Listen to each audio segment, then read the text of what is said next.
UP ATS ने प्रयागराज शहर के करेली इलाके में कई स्थानों पर छापामारी की है। छापेमारी के बाद उसने करेली इलाके में एक संदिग्ध युवक को हिरासत में भी लिया। एटीएस को करेली में एक आईडी भी बरामद हुई है, जिसे बम निरोधक दस्ते द्वारा डिस्पोज किया जा रहा है। यूपी एटीएस के मुताबिक गिरफ्तार संदिग्ध युवक के साथ आईएसआई से जुड़े हुए हैं पुलिस, जिसकी जांच कर रही है।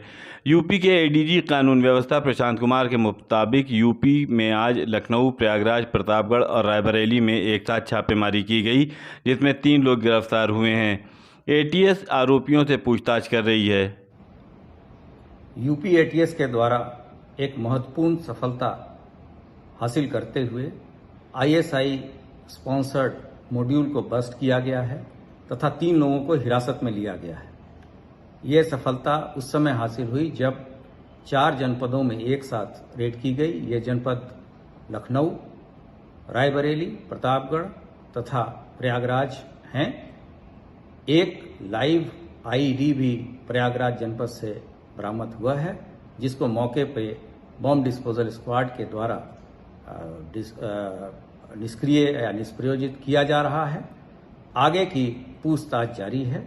जो भी उल्लेखनीय बातें प्रकाश में आएंगी उससे अवगत कराया जाएगा। एसटीएफ को प्रयागराज शहर में आज एक बड़ी कामयाबी मिली। इंस्पेक्टर हेमंत भूषण सिंह की अगुवाई में आज एसटीएफ ने प्रयागराज शहर के रामबाग फ्लाईओवर के पास से डॉक्टर ए.के. बंसल हत्याकांड के एक आरोपी अबरार खान को गिरफ्तार किया है। एसटीएफ के मुताबिक अबरार खान ने डॉक्टर बंसल की मर्डर की प्लानिंग की थी।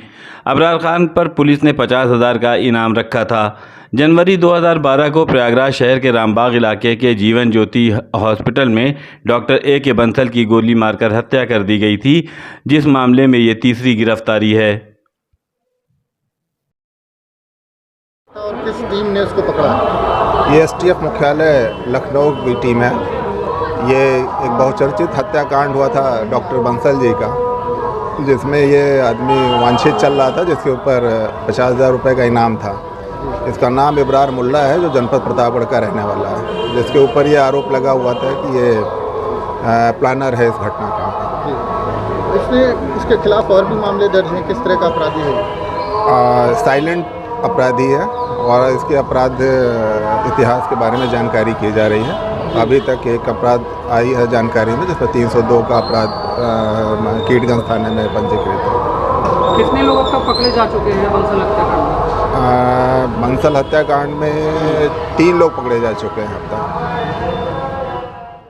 प्रयागराज में डेंगू मरीजों की संख्या बढ़कर 94 हो गई है। जनपद में जिस तरह से डेंगू ने अपने कदम जमा रखा है, उससे चिकित्सक सितंबर माह के अंत तक इसके पीक पर पहुंचने के आसार जता रहे हैं।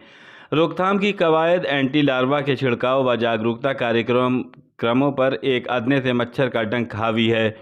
सोमवार को भी 7 लोगों को डेंगू हो गया, इनमें 2 मरीज शिवकुटी के निवासी हैं। अब तक 94 लोगों को डेंगू हो चुका है। हालांकि सक्रिय मामले 14 ही रह गए हैं।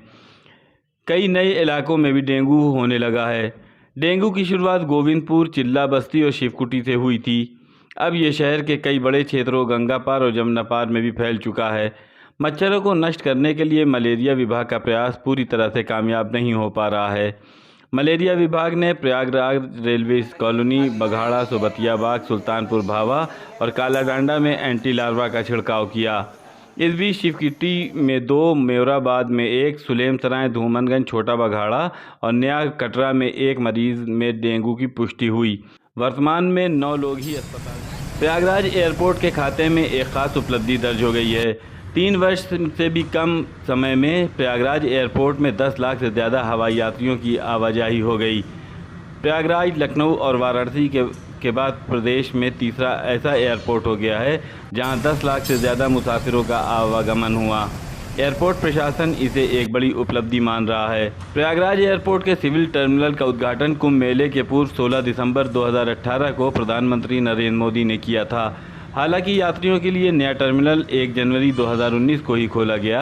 तब से 13 सितंबर 2021 तक यहां विभिन्न विमानन कंपनियों की फ़्लाइट्स के 10,05,955 यात्रियों का आवागमन हो चुका है। इस अवधि में यहां 12,000 से ज़्यादा फ़्लाइटों का भी आवागमन हुआ। प्रयागराज शहर में हिंदी दिवस के मौके पर जगह जगह कई आयोजन किए गए। सामाजिक संस्थाओं से लेकर शैक्षणिक संस्थाओं ने अपने यहाँ हिंदी के कई कार्यक्रम आयोजित किए।